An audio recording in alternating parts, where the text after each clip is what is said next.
તો અત્યારે બધા ગયા છે મેરેજના એકાદું ફંક્શન અટેન્ડ કરવા માટે અને હવે હું બનાવું છું જુનાગઢનો ફેમસ કાવો.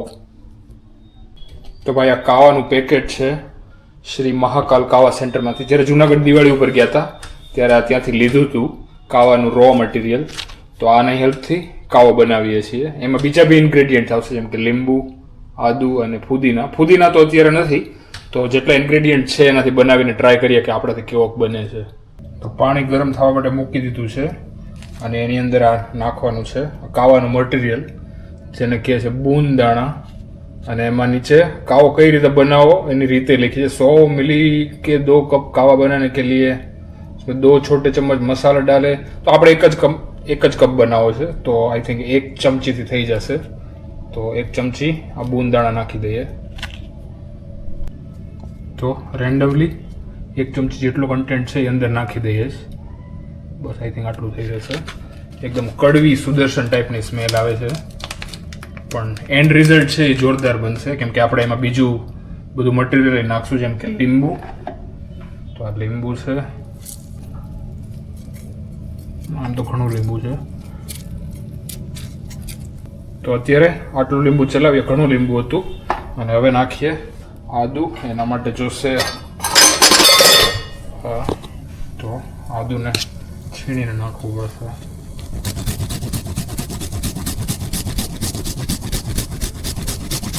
એકચ્યુઅલી આદુ જેટલું નાખીએ એટલું વધારે ટેસ્ટી થશે અને હેલ્ધી બી. જુનાગઢમાં જે જગ્યાએ કાવો પીએ છીએ એમાં તો લિટરલી આદુ છે એ મતલબ 1.5-2 કિલો આદુ નાખીને આપી દે એવું લાગે.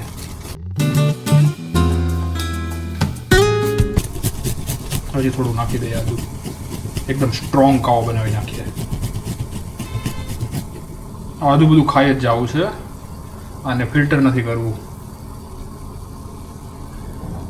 તો હવે આને ઉકળવા દઈએ એકદમ એકરસ થઈ જાય ત્યાં સુધી. જોઈએ કદાચ હજી લીંબુ વધારે નાખવું પડશે એવું લાગે છે, એટલે થોડો ટેસ્ટ છે એ વધારે એનહાન્સ થશે. બસ આદુ આઈ થિંક ઇનફ છે.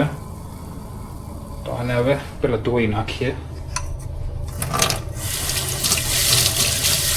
હવે આદુની જરૂર નથી, આદુ ઇનફ છે. ફુદીના તો ઘરમાં જ નથી એટલે એનો તો કોઈ સવાલ જ નથી. અને હવે એક બીજું લીંબુ કાપીને થોડું નાખી દઈએ. તો હજી થોડું વધારે લીંબુ નાખી દઈએ. ઉપ્સ, આ ઘણું લીંબુ થઈ જશે. હવે ટેસ્ટ મસ્ત આવશે. હા, બહુ ગરમ છે.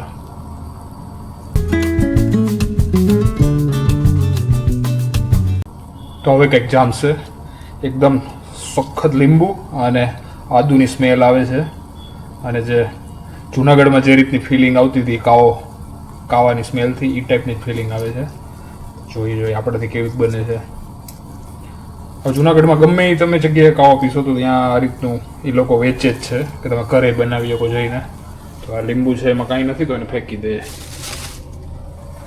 અને હવે આને 4-5 મિનિટ ઉકાળી અને પછી લઈ લઈએ. ત્યાં સુધી હાથ ધોઈ નાખીએ.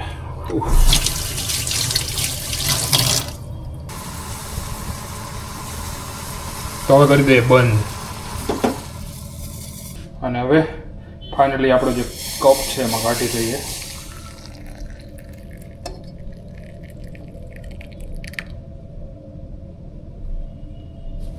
તો આ રીતનું દેખાય છે બ્લેક કલરનો.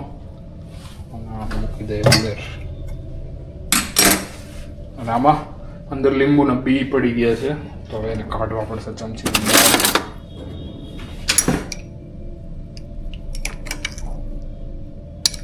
ખાતી વખતે ફિલ્ટર કરવા પડશે કેમ કે આમાંથી મળતા નથી. આમાં આદુ છે એ નથી કાઢવું બહાર. ટેસ્ટ કરી જોઈએ કેવું લાગે છે.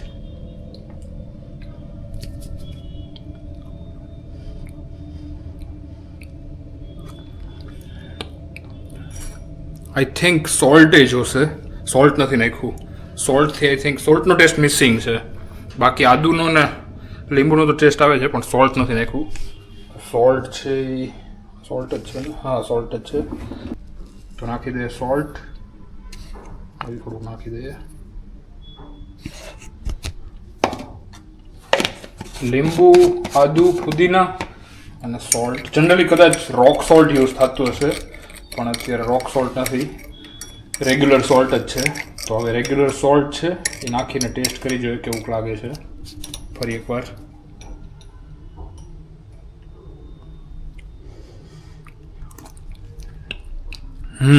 ઘણો ટેસ્ટ મેચ થાય છે, પણ ખબર નહીં કાવો છે એના બુંદાણાનું કન્ટેન્ટ વધારે પડી ગયો છે એટલે તો થોડો કડવો ટેસ્ટ આવે છે. અને ખબર નહીં કદાચ લીંબુ જે વધારે કડવું હોય એ રીતનું લાગે છે. પણ તોય પહેલી વખતના કમ્પેરમાં ઘણું સેટિસ્ફેક્ટરી રિઝલ્ટ છે. ઘણો ખરો જુનાગઢ જેવો કાવો બન્યો છે. એક્ઝેક્ટ એના જેવો નથી કેમ કે અમુક કન્ટેન્ટ મિસિંગ છે જેમ કે ફુદીના, પણ હા બાકીની વસ્તુ બરાબર છે. હજી થોડોક સોલ્ટ એડ કરી દે એટલે હજી વધારે ટેસ્ટ સારો આવે.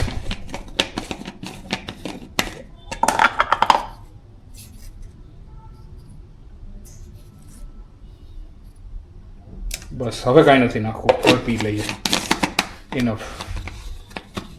હવે જેવો ટેસ્ટ છે એની યારે ચલાવી લઈએ. હવે નેક્સ્ટ ટાઈમ છે કંઈક અલગ એક્સપેરિમેન્ટ કરશું અને નેક્સ્ટ ટાઈમ ફુદીનું રેડી રાખશું બનાવતા પહેલાં. તો હવે પીએ કાવો. તો કાવો યાર જોરદાર હતો, એકદમ ચાર્જ ફીલ આવે છે. અને આઈ થિંક હજી એકાદી વસ્તુ એમાં નાખવાની રહી ગઈ છે, બ્લેક પેપર એટલે કે મરી ઘરમાં હતી પણ કોઈ છે નહીં ઘરમાં, મને ખબર નથી ક્યાં પડી છે. તો નેક્સ્ટ ટાઈમ હવે જ્યારે બનાવશું ત્યારે અંદર મરી બી નાખશું અને ફુદીના બી નાખશું. અને પહેલી વખત એનું જે મેઇન કન્ટેન્ટ છે બુંદાણા એ થોડું વધારે પડી ગયું હતું, એને લીધે ટેસ્ટ છે એ થોડો કડવો થઈ ગયો હતો. તો નેક્સ્ટ ટાઈમ એ ધ્યાન રાખવું પડશે કે એ એક જણાના માપમાં નાખવાનું જો એક જણાને જ પીવું હોય તો.